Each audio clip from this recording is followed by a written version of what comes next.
खुनाच्या गुन्ह्यात जन्मठेपेची शिक्षा भोगत असलेला पण पॅरोल रजेवर घरी आलेला आणि फरार झालेल्या आरोपीला सोलापूर ग्रामीणच्या स्थानिक गुन्हे शाखेच्या पोलिसांनी त्याच्या 2 साथीदारांसह अटक करत त्यांच्याकडील 4 पिस्टल व 24 जिवंत कारतूस जप्त केले। फाईक मुस्ताक कळंबेकर राहणार शिवाजीनगर मिस्त्री विला रत्नागिरी या आरोपीला खुनाच्या गुन्ह्यात रत्नागिरीमध्ये जन्मठेपेची शिक्षा झाली आहे। तसेच त्याच्यावर आणखी 2 गुन्हे दाखल आहेत। निंबोडा हनुमंत बिराजदार याला मंगळवेढ्यात एका गुन्ह्यात जन्मठेपेची शिक्षा तो सध्या जामिनावर आहे व राजकुमार हनुमंत बिराजदार असे पोलिसांनी अटक केलेल्या तिघांची नावे। राज्यात सध्या परवानाधारक व अवैध अग्निशस्त्र वापरून होत असलेल्या गुन्ह्याच्या पार्श्वभूमीवर सोलापूर ग्रामीण पोलिसांचे लक्ष होते। त्याच अनुषंगाने सहाय्यक पोलीस निरीक्षक विशाल वायकर व पोलीस उपनिरीक्षक रविराज कांबळे यांचे पथक जिल्ह्यातील अवैध शस्त्र बाळगणाऱ्या इसमांच्या मागे होते। त्यामध्ये वायकर व कॉन्स्टेबल प्रकाश कारटक यांना मिळालेल्या गोपनीय माहितीनुसार इसम नामे फारुक कळंबेकर हा जंगलगी तालुका मंगळवेढा गावच्या शिवारात राजकुमार बिराजदार यांच्या शेतात देशी बनावटीचे पिस्टल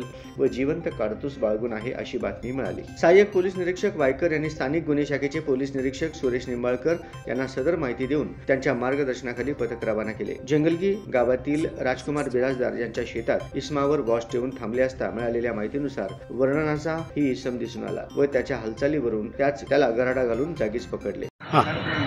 आम्हाला गोपनीय माहिती मिळाली होती मंगळवेढा पोलीस स्टेशनच्या हद्दीमध्ये काही इसम जे आहे त्यांच्याकडे वेपन्स इलिगल वेपन्स आणि काही कारतूस आहेत राऊंड्स आहेत। तर या माहितीच्या आधारे आम्ही आमच्या LCBच्या टीमला गोपनीय पद्धतीने तिथे पाठवलं रेड करण्यासाठी।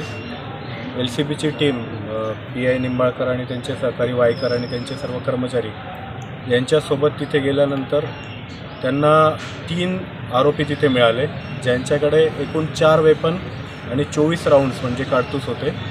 आणि ते जे 3 आरोपी आहेत त्यापैकी एक आरोपी जो आहे तो रत्नागिरी येथे एका जन्मठेपेच्या गुन्ह्यामध्ये शिक्षा भोगत होता। त्या जन्मठेपेच्या शिक्षेमधून त्याला पेरोल मिळाली होती आणि पेरोलवरती तो बाहेर आल्यानंतर परत त्याला जेलमध्ये जाणं अपेक्षित होतं परंतु तो गेला नव्हता आणि स्वतःची ओळख लपवून तो या इतर 2 आरोपींसोबत मंगळवेढा हद्दीमध्ये राहत होता। त्यामुळे ती एक मोठी कारवाई यासोबत झालेली आहे।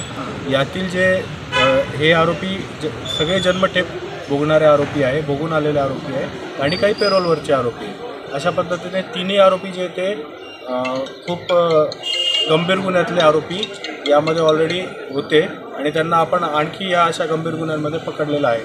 त्यामुळे अतिशय उल्लेखनीय कामगिरी सोलापूर ग्रामीण पोलीस दलातर्फे करण्यात आलेली आहे। आरोपींची नावं जी आहेत ती आम्ही आपल्याला शेअर करतो। तर यातील आरोपी जे आहेत फाईक मुस्ताक कळंबेकर, दुसरा आरोपी जो आहे तो निगोंडा हनुमंत बिराजदार आणि आणखी राजकुमार बिराजदार असे 3 आरोपी आम्ही या कारवाईमध्ये ताब्यात घेतलेले आहेत। सर वेपन्स बाळगण्याचा उद्देश काय होता? विक्रीसाठी आणलेले होते की काही क्राईम करण्याचा उद्देश? नाही, त्यांचा विक्रीचा उद्देश नव्हता, क्राईमसाठीच त्यांनी हे वेपन्स सोबत बाळगलेले होते अशी प्राथमिक माहिती आहे।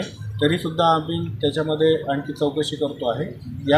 यामधले जे आरोपी जे आहेत ते अगोदरच्या एका खुनाच्या गुन्ह्यामधले आरोपी आहेत। त्यामुळे त्यांनी ते वेपन सध्या का बाळगले होते आणि कशासाठी बाळगले होते याची अजून पुढे चौकशी सुरू आहे। क्राईम संदर्भात काही तपशील घरफोडीचा उद्देश होता की काही नाही, त्याच्याबाबत आता जस्ट आम्ही त्यांना ताब्यात घेतल्यापासून आता आम्हाला त्यांची रिमांड मिळालेली आहे। आता रिमांडच्या दरम्यान आम्ही त्याची चौकशी करू आणि त्यामध्ये पुढे गोष्टी निष्पन्न होतील की हे वेपन ते कशासाठी आणि कुठून मागवलं होतं आणि कशासाठी मागवलं होतं। या त्यांपैकी एक आरोपी जो आहे तो वाईट ड्रेसमध्ये सुद्धा दिसतोय, हा राजकीय वगैरे त्या क्षेत्रातला आरोपी वगैरे आहे का? राजकीय नाही आहे, राजकीय क्षेत्रातले आरोपी नाही आहे। फक्त एक आरोपी जो आहे तो जन्मठेपेची शिक्षा भोगत असताना जेलमधनं बाहेर आला पेरोलवर आणि परत गेलाच नाही। तो त्याच्यावरती तिकडे गुन्हा दाखल आहे, त्याला तिकडचे रत्नागिरी पोलीस शोधता आहे। तर तो तिकडचा वॉन्टेड क्रिमिनल आहे, तो आपण इकडे त्यांना शोधून दिलेला आहे आणि त्याच्याकडे पण सुद्धा वेपन सापडले। पोलीस कस्टडी किती दिवसाची? पोलीस कस्टडी 5 दिवसाची मिळालेली आहे। आणखी काय निष्पन्न होण्याची शक्यता आहे? निष्पन्न होऊ शकतं, आम्ही त्या दृष्टीने प्रयत्न करतो आहे।